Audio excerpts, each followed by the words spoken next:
దేవుడు మనల్ని చీకట్లో నుండి ఆశ్చర్యకరమైన వెలుగులోనికి తీసుకొచ్చారు. ఎందుకు తీసుకొచ్చారు? కేవలం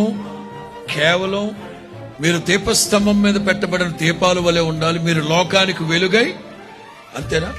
నేను మీ ఎడల కోరుకుంటున్నది ఏమిటో తెలుసా? మొదట మీ ఇంట్లో వాళ్ళకి వెలుగు ఇవ్వండి. ఇంట్లో ఉన్న వాళ్ళు మీ వెలుగును చూడాలి, మీ సాక్ష్యాన్ని చూడాలి, మీ ప్రవర్తన చూడాలి. ఒక ఇంటి యజమాని మంచి భర్తగా ఉండలేడా? పిల్లలకి మంచి తండ్రిగా ఉండలేడా? ఒక భార్య ఇంట్లో ఉత్తమరాలైన భార్యగా, పిల్లలకు ఒక మంచి తల్లిగా ఎందుకు ఉండలేకపోతున్నాం? ఊళ్ళో వాళ్ళందరూ మెచ్చుకుంటున్నారు మనల్ని, కానీ ఇంట్లో మాత్రం ఏగలు తోలుకుంటా ఉంటున్నాం. బయట సాక్ష్యం బాగానే ఉంటుంది, ఇంట వాక్యం ఉంటుంది.